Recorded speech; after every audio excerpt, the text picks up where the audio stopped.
السلام علیکم پیارے دوستو، پیش خدمت ہے ایک حیرت انگیز طلسماتی کہانی، جادو کا گول شیشہ، تیسرا حصہ۔ دیووں اور پریوں کے ملک کو کوہ کاف اور پرستان کہا جاتا ہے۔ جس طرح ہماری دنیا میں مختلف سلطنتیں ہیں، بالکل اسی طرح کوہ کاف کا بھی حال تھا۔ اس میں بھی مختلف حکومتیں تھیں اور ان کے جدا جدا بادشاہ بھی تھے، لیکن تمام بادشاہ ایک سب سے بڑے بادشاہ یعنی شہنشاہ کاف کے تابع ہوتے تھے۔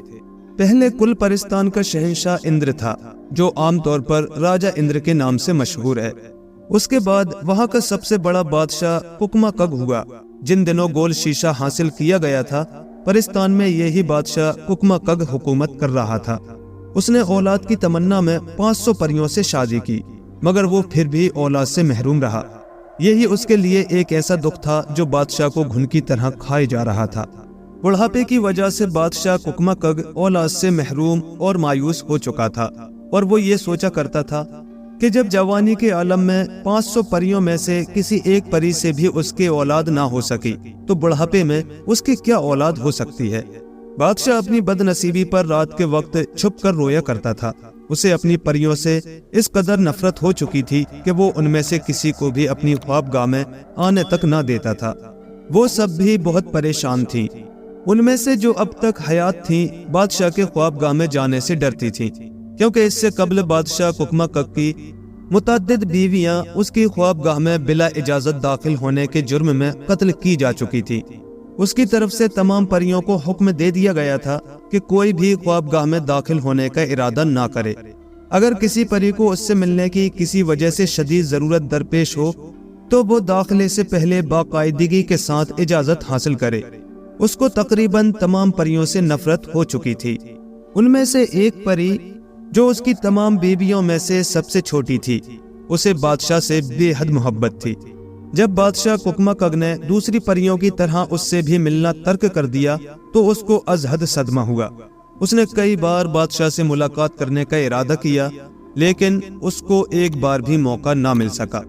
رات کے وقت وہ اس کی خوابگاہ میں آتے ہوئے ڈرتی تھی کہ وہ اپنی اس غلطی کی وجہ سے قتل نہ کر دی جائے۔ وہ برابر بادشاہ کو راہ راست پر لانے کے لیے غور کرتی رہی۔ اس کو معلوم تھا کہ بادشاہ ان سب سے کیوں ناراض ہے۔ چھوٹی ملکہ پری نے ایک روز ایک نجومی کو اپنے پاس بلایا اور اس سے کہا، اے نجومی، تو یہ دیکھ کہ میری قسمت میں اولاد ہے یا نہیں۔ شادی سے پہلے میری ماں کو ایک نجومی نے بتلایا تھا میں ایک شہزادہ آفاق شہزادی کی ماں بنوں گی، لیکن آج شادی ہوئے پورے 10 برس گزر چکے ہیں۔ میرا شوہر بوڑھا ہو چکا ہے اور میں اب تک اولاد سے محروم ہوں۔ پری زاد نجومی نے، جو بالکل بوڑھا ہو چکا تھا، چھوٹی ملکہ پری کا حال بغور دیکھنا شروع کیا۔ اس نے اچھی طرح حساب لگانے کے بعد کہا، اے پرستان کی ملکہ، حقیقت یہ ہے کہ تیری قسمت میں تو اولاد ضرور موجود ہے، لیکن بادشاہ ککما کگ کی قسمت میں اولاد نہیں ہے۔ چنانچہ تم دونوں کے ستاروں کے تصادم کے سبب نتیجہ بالکل مختلف ہے۔ اگر بادشاہ کے علاوہ کسی اور سے شادی ہو جاتی تو اولاد ہو چکی ہوتی۔ بادشاہ کی محرومی اور بدقسمتی اس معاملے میں رکاوٹ بنی ہوئی ہے۔ چھوٹی ملکہ پری نے کہا، اے نجومی، خدا کے واسطے اتنا اور بتلا کہ اگر میں اولاد حاصل کرنا چاہوں تو مجھے اس سلسلے میں کیا کرنا ہوگا۔ میں صاحب اولاد بن جانا چاہتی ہوں۔ بادشاہ کو اس قدر صدمہ ہے کہ اس نے میرے علاوہ بھی تمام پریوں سے بات تک کرنا ترک کر دیا ہے۔ بادشاہ کی جدائی میرے لیے بڑی تکلیف دہ بات ہے، کیونکہ میں ان سے بے حد محبت کرتی ہوں کہ وہ ہمیشہ میرے سامنے رہیں، لیکن افسوس ان کو اس قدر ہم سے نفرت ہے کہ وہ دیکھ کر بھی منہ پھیر لیتا ہے۔ چھوٹی ملکہ پری دنیا کے کہنے پر اس پری زاد نجومی نے دوبارہ زائچہ کھینچا اور ستاروں کو خانوں میں بھر کر حساب لگانے میں مصروف ہو گیا۔ وہ غور بھی کر رہا تھا۔ کافی دیر کے بعد اس نجومی نے حساب لگا کر ملکہ دنیا سے کہا، اس کے لیے صرف ایک طریقہ ہے، وہ یہ کہ تم کو ایک انسان ایک تارکل دنیا کی سرحد پر اس جگہ رہتا ہے جہاں پر زمانے میں دیو ہزار شکل ایک آدم ذات کے ہاتھوں قتل ہوا تھا۔ دیو ہزار شکل کے باغ کے اس حصے میں جہاں دونوں ملکوں کی سرحد آپس میں مل جاتی ہے، ایک جھوپڑی بنی ہوئی ہے، اس میں ایک فقیر رہتا ہے۔ اگر وہ تم پر مہربان ہو جائے تو اس کے ذریعے اولاد ہو سکتی ہے۔ ملکہ دنیا نے جو اس نجومی کی زبانی یہ بات سنی تو بہت خوش ہوئی۔ اس نے نجومی کو اس قدر انعام دیا کہ وہ مالا مال ہو گیا، اور وہ کوہ کاف کی چھوٹی خوبصورت ملکہ کے لیے اپنے دونوں ہاتھوں کو اٹھا کر دعا دیتا ہوا ملکہ کے پاس سے چلا گیا۔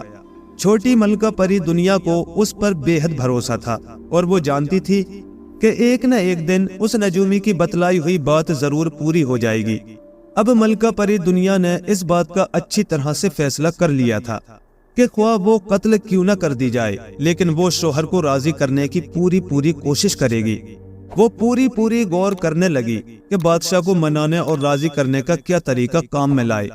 بس ایک روز ملکہ نے ایک کنیز کے ہاتھ بادشاہ ککما کک کو ایک رکا بھجوایا، جس میں لکھا تھا کہ عالیجا، مجھے ابھی حال ہی میں یہ معلوم ہوا ہے کہ آپ صاحب اولاد ہو سکیں گے۔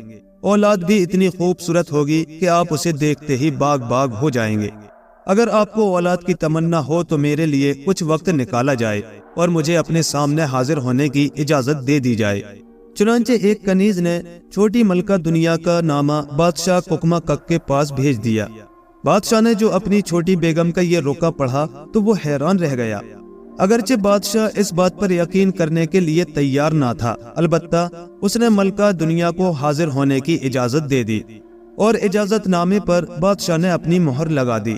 رات کے وقت جب بادشاہ اپنی خوابگاہ میں داخل ہو گیا تو اس کے کچھ عرصے کے بعد وہ بالکل تنہا بادشاہ کے پاس پہنچ گئی۔ بادشاہ کا خیال تھا کہ اس کی چھوٹی ملکہ اپنی خوشامد سے اس کو منانے یا راضی کرنے کی کوشش کرے گی۔ ملکہ نے بادشاہ ککما کک کے پاس پہنچ کر خود کو اس کی تعظیم کے لیے جھکا دیا۔ بادشاہ نے اپنی چھوٹی ملکہ کا ہاتھ پکڑ کر اس کو پلنگ پر بٹھا لیا۔ ملکہ بہت اطمینان سے بیٹھ گئی۔ وہ خود بھی یہی چاہتی تھی کہ وہ بادشاہ کی پوری طرح سے دل جمی کر دے۔ بس اس نے بادشاہ کو تفصیل کے ساتھ تمام باتیں بتلا دی اور کہا، اے عالیجا، اس نجومی کا کہا ہوا کبھی بھی جھوٹ ثابت نہیں ہوا۔ ملکہ نے کہا، عالیجا، آپ کو تھوڑی دیر کے لیے میرے ہمراہ دیو ہزار شکل کے اس باغ کی طرف چلنا پڑے گا۔ سنا ہے کہ اس باغ میں کسی آدم زاد درویش نے جھونپڑی بنائی ہے۔ اگر وہ راضی ہو جائے تو یقیناً ہم بھی اولاد کی صورت دیکھ سکتے ہیں۔ بادشاہ ککما کک نے کہا، اے ملکہ، اگر وہ آدم زاد ہے تو ایسی صورت میں اس کو راضی کر لینا ہمارے لیے کچھ بھی مشکل بات نہیں ہے۔ جب بھی اس فقیر پر زور ڈالا گیا وہ تیار ہو جائے گا۔ پری نے کہا، نہیں عالیجا، اس سے ہم زبردستی کام نہیں لے سکتے اور نہ اس کو راضی کر سکتے ہیں۔ اس کے لیے صورت محض یہی ہے کہ ہم منت اور خوشامد سے کام لیں۔ آپ اس کی خوشامد نہ کریں تب بھی میں اس کی منت کر لوں گی۔ آپ نے یہ روایت ضرور پڑھی ہوگی، وقت پر گدھے کو بھی باپ بنا لیا جاتا ہے۔ بادشاہ ککما کک راضی ہو گیا۔ اس نے دل میں خیال کیا کہ چلو ایک بار پھر قسمت آزمائی کر کے دیکھ لو، ممکن ہے کہ آدم زاد درویش کے طفیل میری یہ حسرت پوری ہو جائے۔ چھوٹی پری دنیا کو سب سے زیادہ یہی اندیشہ تھا کہ نہ جانے بادشاہ راضی بھی ہوتا ہے یا نہیں، لیکن اس نے اسے اس طرح سمجھایا کہ وہ راضی ہو گیا۔ پریوں کی سب سے چھوٹی ملکہ دوسرے ہی روز بادشاہ کو اپنے ہمراہ لے کر دیو ہزار شکل کے باغ کی طرف روانہ ہو گئی۔ ملکہ اور بادشاہ ایک تخت کو اپنے ہمراہ لے کر دیو ہزار شکل کے باغ کی طرف روانہ ہو گئے۔ ملکہ اور بادشاہ ایک تخت پر سوار تھے۔ 4 تیز پرواز دیووں نے تخت کو اپنے کاندھے پر اٹھا لیا، بڑی تیزی سے ایک طرف کو اڑتے چلے جا رہے تھے۔ ککما کک نے سنجیدگی اختیار کر لی تھی۔ ملکہ دل ہی دل میں کامیابی کے لیے دعا کر رہی تھی۔ بادشاہ نے اپنی چھوٹی ملکہ کا ہاتھ پکڑ کر اس کو پلنگ پر بٹھا لیا۔ ملکہ بہت اطمینان سے بیٹھ گئی۔ وہ خود بھی یہی چاہتی تھی کہ وہ بادشاہ کی پوری طرح سے دل جمعی کر دے۔ بس اس نے بادشاہ کو تفصیل کے ساتھ تمام باتیں بتلا دی۔ بادشاہ نے ملکہ سے کہا، تم اس فقیر کی جھونپڑی کی تلاش کرو۔ چنانچہ ملکہ دنیا نے اس جھونپڑی کی تلاش شروع کر دی۔ اس کا ایک حصہ راضی کات ہی تھا اور دوسرا حصہ پردائے دنیا میں جہاں انسان آباد ہے۔ ملکہ کو اس کی تلاش میں زیادہ دشواری نہیں ہوئی۔ ملکہ نے جھونپڑی کے پاس پہنچ کر جھانک کر دیکھا۔ اس کے اندر ایک شخص اپنی دونوں آنکھیں بند کیے بیٹھا تھا۔ اس کے دیکھنے کے بعد ملکہ بادشاہ کے پاس پہنچ گئی۔ وہ اس وقت بے حد خوش تھی۔ اس نے کہا، عالیجا، جلدی اٹھیں، میں نے اس جھونپڑی کو تلاش کر لیا ہے۔ یہ ہماری خوش نصیبی ہے جو اس وقت آدم زاد درویش بھی اس میں موجود ہے۔ بادشاہ نے اپنے چاروں دیو اور اپنے تخت کو اس جگہ پر چھوڑا اور خود ملکہ کے ہمراہ درویش کی جھونپڑی کی طرف روانہ ہو گیا۔ بادشاہ ککما کک اور پری اس جھونپڑی کے سامنے پہنچ کر رک گئے۔ اور بادشاہ اس درویش کی طرف دیکھنے لگا۔ اس کی دونوں آنکھیں بند تھیں۔ اسی حالت میں اس نے کہا، اے کاف کے شہنشاہ، اندر تشریف لے آؤ۔ میں بڑا خوش نصیب ہوں جو آج آپ نے اس فقیر کی جھونپڑی تک تشریف لانے کی رحمت گوارا کر لی ہے۔ بادشاہ حیران تھا اور وہ یہ سوچ رہا تھا کہ اس فقیر نے اپنی آنکھیں بند ہونے کے باوجود کس طرح اس کی بابت علم ہو گیا۔ چنانچہ وہ اپنی چھوٹی ملکہ کو اپنے ہمراہ لے کر درویش کی جھونپڑی میں داخل ہو گیا۔ اس جگہ ایک پرانی چٹائی بچھی ہوئی تھی۔ یہ دونوں اس فقیر کو خوش کرنے کے لیے بڑی بے تکلفی سے اس چٹائی پر بیٹھ گئے۔ فقیر نے کہا، اے شاہ کاف، بتلا تیری کیا خدمت کی جائے؟ بادشاہ نے کہا، اے درویش، تم نے محبت، مہربانی اور توجہ سے بول لیا، ہمارے لیے یہی بہت کچھ ہے۔ فقیر نے کہا، تم جس لیے بھی آئے ہو وہ بتلاؤ، ممکن ہے کہ میری دعا کے طفیل تمہاری آرزو بر آئے اور تم بامراد واپس جا سکو۔ اس وقت بادشاہ کی دونوں آنکھوں میں آنسو ڈبڈبا آئے۔ اس نے بتلایا کہ اس نے اولاد کی خاطر 500 پریوں سے شادی کی، لیکن اس کے باوجود بھی وہ محروم رہا۔ چاہتا ہے اور اس جگہ اسی لیے آیا ہے کہ اس کی آنکھیں اولاد سے ٹھنڈی ہوں۔ فقیر نے اپنی جھونپڑی سے زرد رنگ کا ایک پھول نکالا، اسے اس نے ملکہ دنیا کی گود میں ڈال دیا۔ وہ کچھ پڑھنے لگا۔ تھوڑی دیر بعد اس نے اس پھول کو نکال لیا اور دیکھا کہ وہ پہلے کی نسبت زیادہ شگفتہ ہو چکا تھا۔ اس کے بعد اس نے اسی زرد پھول کو بادشاہ کے دامن میں ڈالا اور وہ پہلے کی طرح کچھ پڑھنے لگا۔ اس کے بعد اس نے اس کی پنکھڑیوں کا بھی شمار کیا۔ بادشاہ خاموش تھا اور ملکہ بھی اس جگہ چپ چاپ بیٹھی تھی۔ کام کرنے والا اپنا کام کرنے میں مصروف تھا۔ درویش نے الائچی کا ایک دانہ لے کر بادشاہ کو دیا اور کہا کہ اسے آپ کھا لیں۔ بادشاہ نے اسے کھا لیا۔ اس کی خوشبو سے ذہن مہک اٹھا۔ فقیر نے کہا، اے بادشاہ، جو کچھ میں کہنے لگا ہوں اسے غور سے سنو، ہو سکتا ہے کہ تیرے کام آئے۔ یاد رکھ لو، 9 ماہ بعد ایک لڑکی اسی ملکہ کے بطن سے پیدا ہوگی۔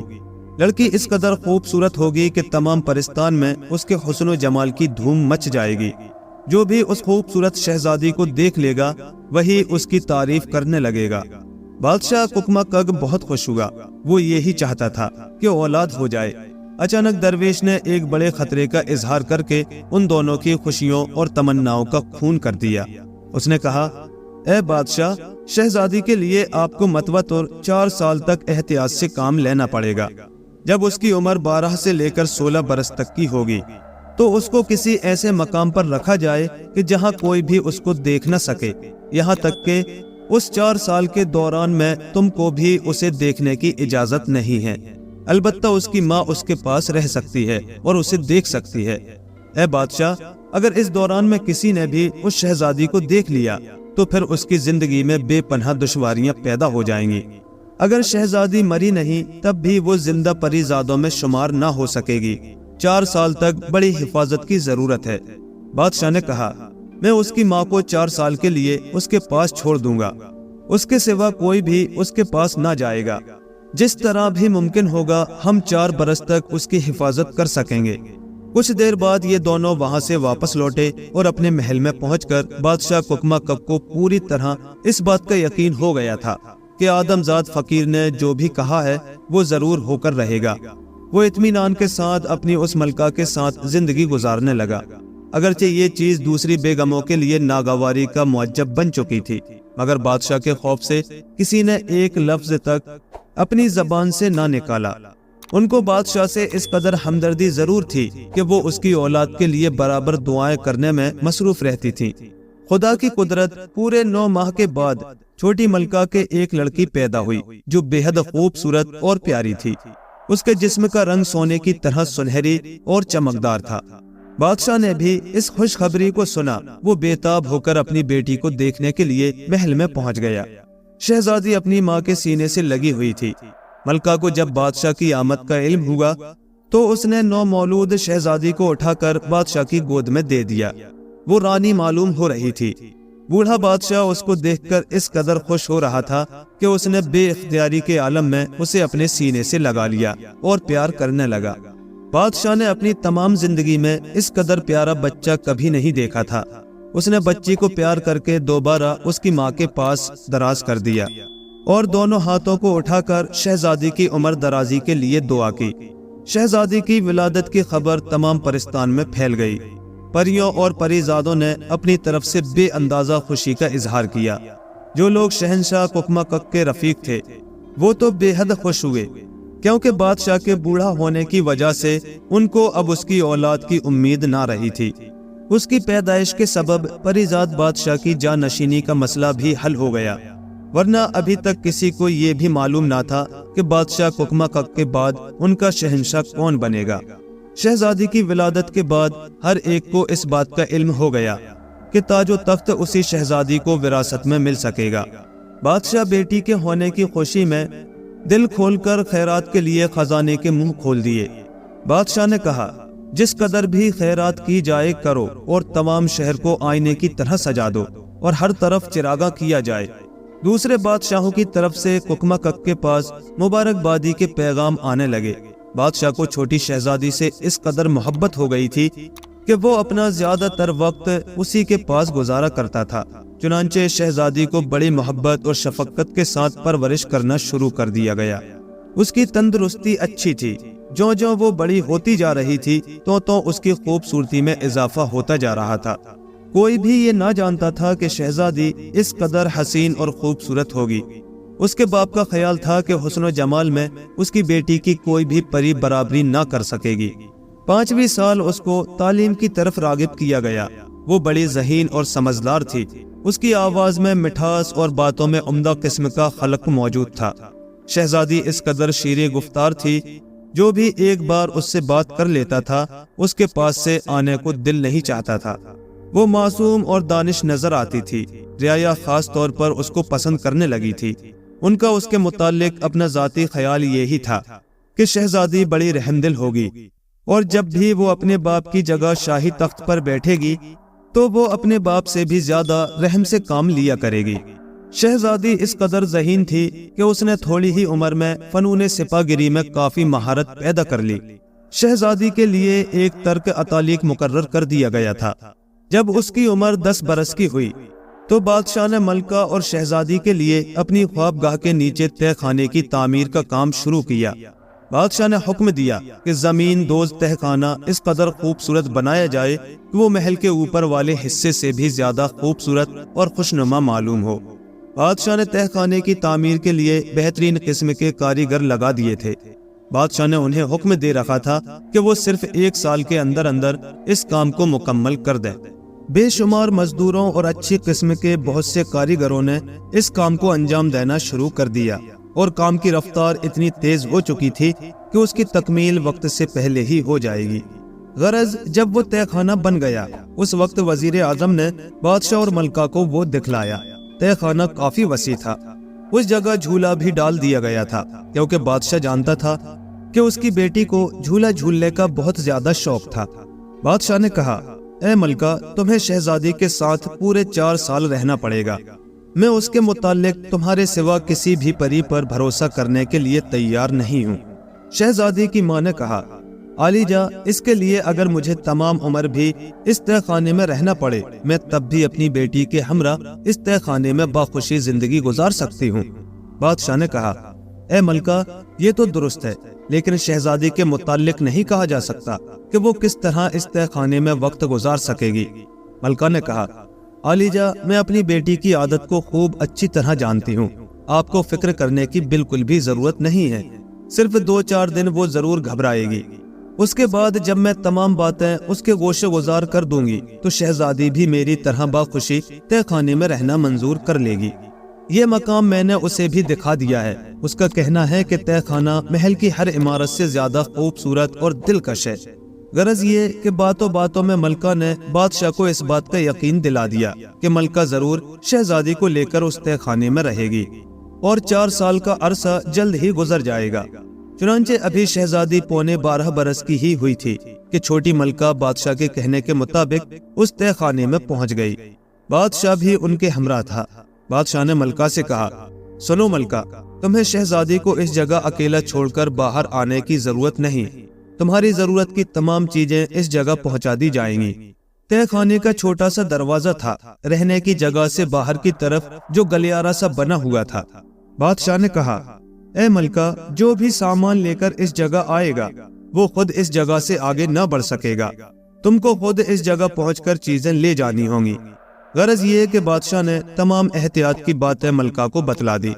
اس نے شہزادی کو پیار کیا اور کہا کہ اے بیٹی، تم کو اپنی ماں کے ہمراہ اس تہہ خانے میں 4 برس گزارنے ہوں گے۔ بادشاہ کو اس کی جدائی کا از حد ملال ہوا اور 4 سال کی مدت بھی لمبی تھی، لیکن اس نے ملکہ اور شہزادی کو اطمینان دلانے کے لیے کہا خدا نے چاہا تو بہت جلد یہ مدت ختم ہو جائے گی اور ہم سب اس عارضی بچھڑنے کے بعد دوبارہ آپس میں مل جائیں گے۔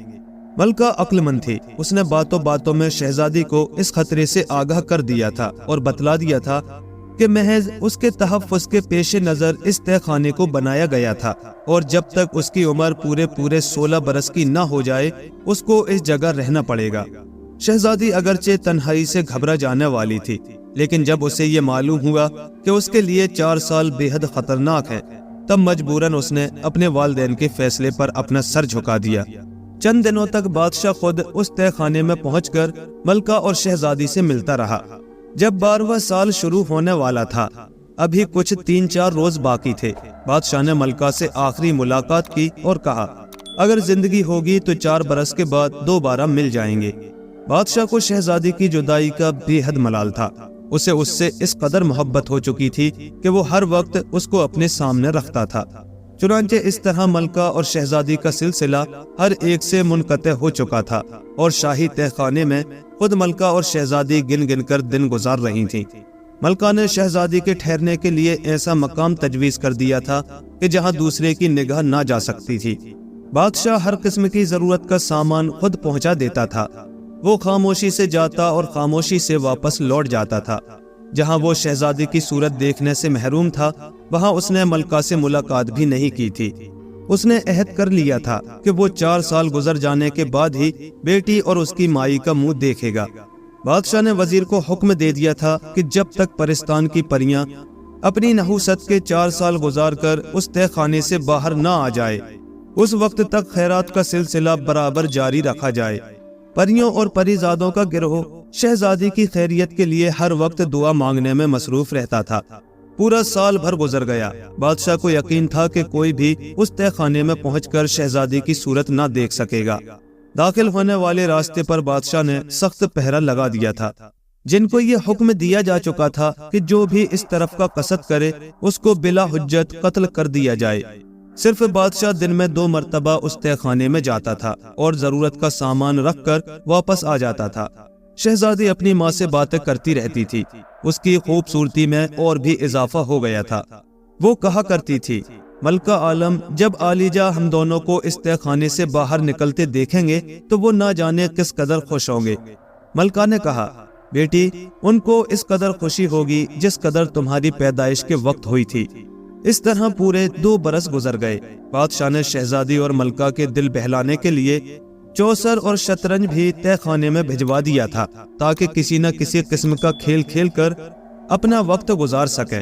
شہزادی کو چوسر اور شطرنج کا بے حد شوق تھا، وہ ملکہ سے کھیلنے لگی تھی۔ شہزادی چونکہ ذہین واقع ہوئی تھی، وہ عام طور پر تدبیر سے کام لینے کی عادی ہو چکی تھی، اسی لیے وہ شطرنج اور چوسر میں عام طور پر ملکہ کو ہرا دیا کرتی تھی۔ اس طرح ان دونوں نے اپنا وقت گزارنا شروع کر دیا۔ ملکہ حیران تھی کہ شہزادی کی خوبصورتی اور اس کے حسن و جمال میں برابر اضافہ ہو رہا تھا۔ ملکہ کو یقین تھا کہ بادشاہ جب بھی 4 سال کے بعد اپنی بیٹی کو دیکھے گا تو وہ اس کو اس قدر خوبصورت پا کر حیران رہ جائے گا۔ شہزادی کی پیشانی پر ایک سبز رنگ کا چھوٹا سا ستارہ پیدا ہو گیا تھا، کبھی کبھی اس ستارے سے نورانی کرنیں بھی خارج ہونے لگی تھی۔ ایک روز ملکہ نے اپنی بیٹی سے کہا اب ہم کو اس جگہ رہتے ہوئے 3 سال گزر چکے ہیں، صرف 1 سال اور گزرنے کے بعد ہم اس تہہ خانے سے باہر نکل 12 دری میں پہنچ جائیں گے۔ اس وقت ہم جس قدر بھی خوشیاں منائیں گے اس کا اندازہ نہیں لگایا جا سکتا۔ خدا خدا کر کے شہزادی اور پریزاد ملکہ کو اس تہہ خانے میں رہتے ہوئے پورے 3.5 برس گزر گئے۔ شہزادی شطرنج کھیل رہی تھی۔ ملکہ پریزاد نے رخ کی چال چلتے ہوئے کہا کیوں شہزادی، جہاں ہمیں اس جگہ 3.5 برس گزرے ہیں وہاں اب صرف 6 ماہ اور گزار لینے کوئی مشکل نہیں ہے۔ شہزادی نے کہا والدہ محترمہ، سچ تو یہ ہے کہ میں اتنے دنوں اس تہہ خانے میں رہ کر یہاں رہنے کی عادی ہو چکی ہوں۔ شروع میں تو ضرور میری طبیعت گھبرانے لگی تھی، لیکن اب تو یہ معلوم ہوتا ہے کہ ہماری دنیا صرف یہی ایک تہہ خانہ ہے۔ پریزاد شہزادی بالکل جوان ہو چکی تھی اور اس کی خوبصورتی میں زمین و آسمان کا فرق ہو چکا تھا۔ کبھی کبھی ماں شہزادی کی خوبصورتی سے اس قدر متاثر ہو جاتی تھی کہ وہ اس کی بلائیں لینے لگتی تھی۔ اس طرح 3 مہینے اور گزر گئے۔ ملکہ نے کہا، اب ہمارے لیے 3 مہینے اور باقی ہیں۔ میرا خیال ہے کہ یہ 3 مہینے تو پلک جھپکنے میں ختم ہو جائیں گے۔ ملکہ بھی بادشاہ کو یاد کرتی تھی اور شہزادی اپنے باپ کو یاد کر کے آپ دیدہ ہو جاتی تھی۔ شہزادی نے کہا، اچھا آؤ ملکہ عالیہ، آج ہم چوسر کھیلیں۔ شطرنج تو اس قدر کھیلی جا چکی ہے کہ میرا اس سے دل بالکل بھر گیا ہے۔ اب دونوں کو اس جگہ چھوڑ کر سوداگر اور آدمزاد بادشاہ کا ذکر کرتے ہیں۔ سوداگر اپنے بال بچوں کو لینے کے لیے اس جگہ سے جا چکا تھا۔ تیسرے روز بادشاہ نے اپنے دل میں سوچا کہ میں نے دیووں اور پریوں کے نام تو سنے ہیں، لیکن کبھی ان کو اپنی آنکھوں سے نہیں دیکھا۔ اب چونکہ جادو کا گول شیشہ تو حاصل ہو چکا ہے، کیوں نہ اس کے ذریعے دیکھا جائے۔ چنانچہ اس نے گول شیشے کو اپنے پاس رکھ لیا اور اس پر نظریں ڈالتے ہوئے کہا، میں پرستان کے دیووں کو دیکھنا چاہتا ہوں۔ چنانچہ اسی وقت خوفناک قسم کے دیو اس کے سامنے آ گئے۔ بادشاہ نے دیووں کو دیکھا تو وہ کانپ گیا اور لرزنے لگا۔ اس کے بعد اس نے کہا، اب میں پرستان کی پریاں دیکھنا چاہتا ہوں۔ چنانچہ خوبصورت پریاں اس کے سامنے آ گئیں۔ بادشاہ ان کو دیکھ کر بے حد خوش ہوا۔ اس کے بعد بادشاہ نے کہا، میں پرستان کی سب سے زیادہ خوبصورت پری کو دیکھنا چاہتا ہوں۔ اب جو اس نے جادو کے گول شیشے کو دیکھا، اسے تہہ خانے میں پرستان کی شہزادی دکھائی دی۔ اس کے پاس ہی اس کی ماں بیٹھی تھی۔ بادشاہ نے جو اس پری کو دیکھا تو وہ حیران رہ گیا۔ اس کی صورت اس قدر دلکش اور موہنی سی تھی کہ بادشاہ برابر اس کو دیکھتا رہا۔ اب ہم اس کو جادو کے گول شیشے کے سامنے چھوڑ کر پرستان کی سیر کراتے ہیں۔ شاہی تہہ خانے میں پرستان کی شہزادی اپنی ماں کے پاس بیٹھی اس سے میٹھی میٹھی باتیں کر رہی تھی۔ ملکہ نے کہا، جب ہم اس تہہ خانے سے باہر نکلیں گے تو ملک میں بڑی خوشی منائی جائے گی۔ شہزادی نے کہا، میں تو بادشاہ کو ہمیشہ اپنے سامنے بٹھائے رکھوں گی۔ یکا یک شہزادی کی آواز مدھم پڑنے لگی اور اس کا رنگ بدلنے لگا، جسم میں کمزوری سی پیدا ہونے لگی۔ ملکہ نے جو شہزادی کی بدلتی ہوئی حالت دیکھی تو اس نے گھبرا کر اس سے پوچھا، شہزادی طبیعت کا کیا حال ہے؟ شہزادی گھبرائی ہوئی تھی۔ اس نے اپنی ماں کو کچھ جواب نہ دیا۔ وہ پاگلوں کی طرح اپنے سر کے بال نوچنے لگی۔ ملکہ حیران تھی۔ اس نے اس کو ایسا کرنے سے روکتے ہوئے کہا، بیٹی کچھ تو بتلاؤ، آخر تمہیں کیا ہو گیا؟ شہزادی بالکل مخبوط الحواس ہو گئی تھی، یہاں تک کہ وہ زمین پر پشت کے بل لیٹ گئی۔ اس کی آنکھیں اوپر کی طرف لگ گئیں۔ ملکہ نے اس کا ایسا حال دیکھا تو رونے لگی۔ رفتہ رفتہ شہزادی کے جسم سے اس کے اعضاء علیحدہ علیحدہ ہو گئے۔ آخر میں اس کا سر بھی اس کے تن سے جدا ہو گیا۔ خون کا ایک قطرہ بھی نہیں نکلا۔ اس کی دونوں آنکھیں بند ہو گئیں۔ ملکہ نے اس کے سر کو سنبھالا جو بڑی تیزی سے ٹھنڈا ہو رہا تھا، یہاں تک کہ اس کے جسم کے تمام اعضاء برف کی مانند ٹھنڈے ہو گئے، گویا کہ شہزادی مر چکی تھی۔ ملکہ نے دونوں ہاتھوں سے اپنے سر کو پیٹ لیا اور وہ زاروں قطار رونے لگی، یہاں تک کہ بادشاہ حسب معمول وہاں پہنچا تو اس نے بھی ملکہ کے رونے کی آواز سنی۔ اس نے اسے پکارا، ملکہ وہاں پہنچ گئی۔ بادشاہ نے رونے کا سبب پوچھا۔ ملکہ نے سب کچھ بادشاہ کو بتلا دیا۔ وہ بھی بے تاب ہو گیا۔ گھبرایا ہوا تہہ خانے میں پہنچا تو بیٹی کی حالت دیکھ کر اس نے دونوں ہاتھوں سے اپنا سر پیٹ لیا۔ شہزادی مر چکی تھی۔ اس خبر کے پھیلتے ہی تمام محل میں ماتم برپا ہو گیا۔ 2 روز تک محل میں یہ حالت رہی۔ شہزادی کی لاش کے تمام حصے ابھی تک تہہ خانے میں پڑے تھے۔ وزیر نے بادشاہ کو مشورہ دیا کہ وہ ایک بار اسی فقیر سے اور ملے اور کل واقعہ اسے بتائے۔ چنانچہ ملکہ اور بادشاہ وہاں پہنچ گئے اور جو کچھ شہزادی پر اس تہہ خانے میں گزرا تھا اس فقیر کو بتلایا۔ اس نے کہا، شہزادی کو ضرور کسی نے دیکھ لیا ہے۔ بادشاہ نے کہا، وہ تو تہہ خانے میں تھی، اس کی ماں اس کے ہمراہ تھی، وہاں تک کسی کو جانے کی اجازت نہ تھی، پھر شہزادی کو کس طرح دیکھا گیا؟ فقیر نے کہا، تم لوگ اس جگہ ٹھہرو، میں ابھی بتلائے دیتا ہوں کہ اسے کس نے دیکھا ہے اور کیوں کر دیکھا ہے۔ بادشاہ حیران تھا کہ اتنی نگرانی کے باوجود اسے دیکھا کس طرح گیا۔ فقیر 1 گھنٹے کے بعد بادشاہ کے پاس دوبارہ واپس آیا۔ اس نے کہا، اے بادشاہ، جو کچھ میں نے کہا تھا وہی سچ ہے۔